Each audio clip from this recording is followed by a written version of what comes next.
call the February 27th, 2024 Board of Public Works and Safety to order. Lindsay, are there any adjustments to the agenda? No, sir. Seeing no adjustments, we'll move on to the consent agenda. Is there a motion to approve? Motion to approve. Motion by Jason, I will second. All those in favor, please say aye. Aye. Motion carries. Moving on to the resolutions today, we have a request to approve United Healthcare Participation Agreement. Laura, this is number 4? I think so. All right. Mhm. Good morning, Laura Graham, Deputy Director of Finance and Operations for the Health Department, requesting approval of United Healthcare Participation Agreement that's before you today, requesting that Monica have authorization to sign that on behalf of the Health Department. This allows us to bill and accept insurance with United Healthcare. Awesome. Well, Yeah. great continued work on this. Is there a motion to approve? Motion. Motion by Jason, I will second. All those in favor, please say aye. Aye. Motion carries. Thank you, Laura. Thanks. Next is request to approve proposed request for proposal pursuant to Indiana Code 36.935.3. In other words, a trash request for proposal. Yeah. So yes, this is the notice of intent to issue the RFP for citywide trash that we talked to you about a few weeks ago. So you do have an RFP and contract in front of you. These are not final versions.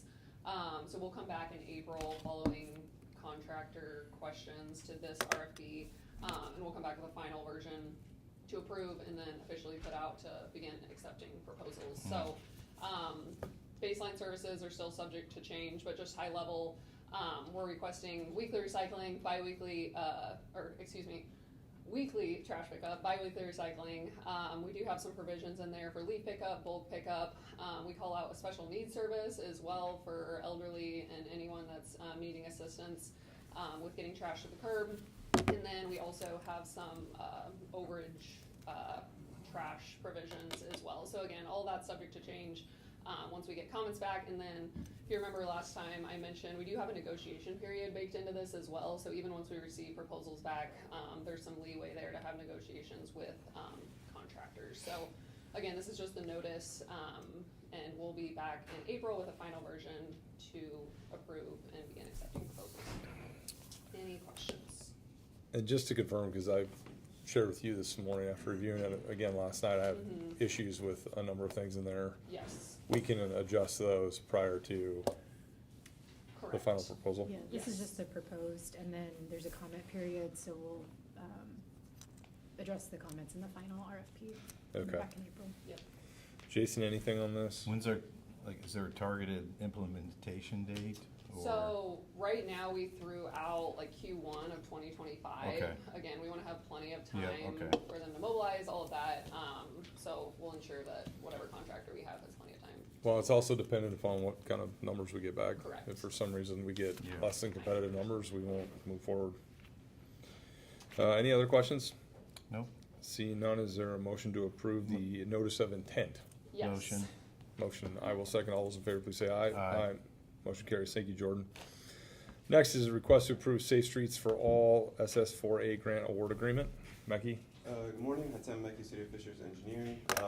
This is a US DOT grant that we were awarded in the amount of $200,000 by the US DOT to start working on a safety action plan for the City of Fishers. This is joint between the Department of Engineering and Planning and Zoning. This will allow us to identify the most significant roadway safety concerns in the community and set us up and prepare us for applications for implementation through that same program.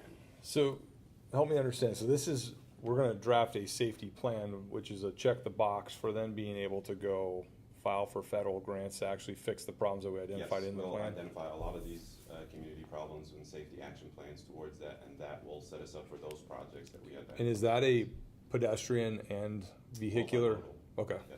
all right, excellent. And are you doing an RFP for, That will be something that us and planning are going to work together to put out an RFP to get a consultant on board and help us out with a lot of these efforts. Our match for this grant is about $50,000, and we'll utilize our city's efforts and In kind. time as that Okay. as that match dollar. and timeline for this? We'll still have to talk about it with Ross about the timeline. It's usually within a year or so, or within this year, we will Okay. try to get that action plan going. Because the bill is from 2022 to 2026 for these implementation projects. Okay. Now, does the consultant come out of this grant, or is that Yes. different? Okay. Yep. All right, any other questions? No. Seeing none, is there a motion to approve? Motion? Motion by Jason, I will second. All those in favor, please say aye. Aye. Motion carries. Mekhi, Ross, Jordan, thank you for Thank working on you. that. It's always good to get more federal dollars in here. Next is request to approve professional services agreement. Megan? For the record, Megan Baumgartner, Director of Community and Economic Development. This is a professional services agreement for a contract with Pence Media Group. So in previous years, we've done smaller contracts with consulting firms for some of our economic development and marketing.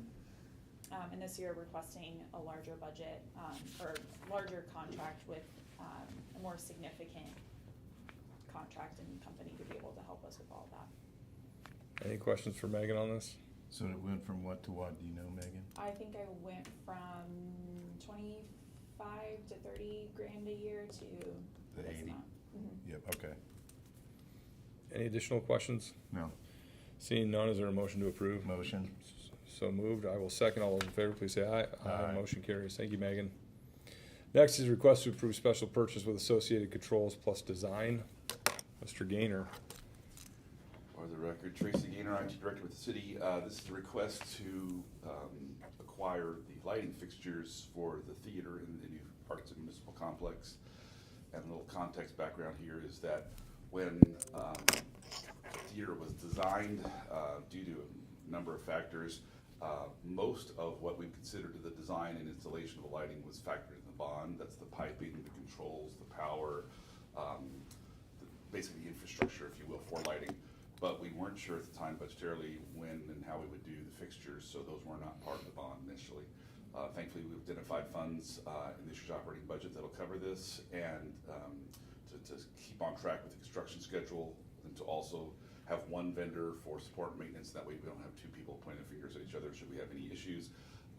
And because the manufacturer came back with a pretty aggressive special discount of just shy of $28,000, and this is roughly 60 various fixtures and all the components. There's a lot of moving parts, but this is to get the fixtures in place and hopefully target that June 1st timeline. Okay. One question I had on this overall is, obviously, we're gonna use that facility for city purposes, but the Arts Center is also gonna use it, and then community organizations will use it. So as complex as all the AV will be, Yep. is there something fairly dummy-proof that Yep. the average resident could plug in and, or utilize to some extent? So the flexibility is certainly part of the challenge, but with that in mind, we know there's gonna be people in there that are not gonna have engineers, production teams, things like that. So we intend to have some pre-programmed scenes, recording options on a touch panel, right? So if you're just, I don't know, a small show choir or something like that, Right. and wanna be able to stream it real quick, you know, walk up, hit Pre-programmed. that, here's the camera, Okay. mics are on, so we will have, and we can adjust that, tweak it with our AV Okay. vendor as needed, should we have other, It won't be like the 4 iPhones at the. it will not be that. Alright. Sounds good. Is there a motion to approve? Motion? Motion by Jason, I will second. All those in favor, please say aye. Aye. Motion carries. Thank you, Tracy. Next is a request to approve professional service agreement, Jim Dunbar, architect. Marissa. Good morning, Marissa Deckert, Parks Director for the record. That's- Seeking approval, That's awesome. that was a tongue twister. Yeah. Seeking approval on a professional services agreement with Jim Dunbar Architect. This agreement, the architect will provide architectural design and drawings for a much-needed building at Fisher's Agri Park. So, a little background, Agri Park sees about 1,000 visitors per day at peak times and is home to our second grade experiential learning partnership with HSC schools. So 1,500 second graders come through the Agri Park 3 times a year, 130 days. Agri Park becomes a classroom. My team and our teacher in residence has done an amazing job creating such a unique experience out at the Agri Park with minimal resources. They have not had running water or flushing toilets, and while that adds to the rustic experience, it's not exactly ideal for 75 second graders daily. So this design would include restroom facilities, classroom and office space, and a country store, as well as some gathering outdoor space, covered seating as well. You had me at no flushing toilets. So, Jason, any questions? No. Look forward to moving this project forward as fast as possible. Hopefully for the fall, we can have this done and ready to go for those young kids. I hope so too. I will make a motion to approve. Is there a second? Second. Second by Jason. All those in favor, please say aye. Aye. Aye. Motion carries. Thank you, Marissa. Next is request to approve sponsor agreement. Jake? Good morning, Jake Reardon McSorley, Director of Recreation and Wellness for the City of Fishers. Today's resolution to agree to a sponsor agreement with Meyer Super Centers for basically the duration of 2024. It's $105,000 total dollars, $25,000 of which was received last year, and $80,000 of which would be received this year. The portion last year through an MOU, and then the portion this year is a little bit more formalized agreement. It would be for the Geist Half Marathon presenting sponsorship for last year, and then again for 2024, and then the Spark Fishers full event presenting sponsorship. Well, we certainly appreciate Meyer's contribution to our community and support of our Parks Department and all the great events we have coming up. Jason, are there any questions on this? No. Seeing none, is there a motion? Motion. Motion by Jason, I'll second. All those in favor, please say aye. Aye. Motion carries. Thanks, Jake. Last item today is request to approve construction manager as advisor agreement. Luke's taking the reins. Morning. Morning. Morning. Assistant Chief Police, requesting that we enter into an agreement with Capital Construction to do a remodel of the forensic services area. That would expand capabilities and office space and the lab all in one by pushing into the secure property room. Any questions? This is a time-sensitive manner, so they can get some additional equipment up and running in the facility. So we're excited to get this done and get moving. I'll make a motion to approve. Is there a second? Second. Second by Jason. All in favor, please say aye. Aye. Motion carries. Thank you, Luke. Thank you, Board. Thank you. Any unfinished or new business, Lindsay? No. Seeing none, is there a motion to adjourn? Motion to adjourn. Motion by Jason. All second. All in favor, please say aye. Aye. Meeting adjourned.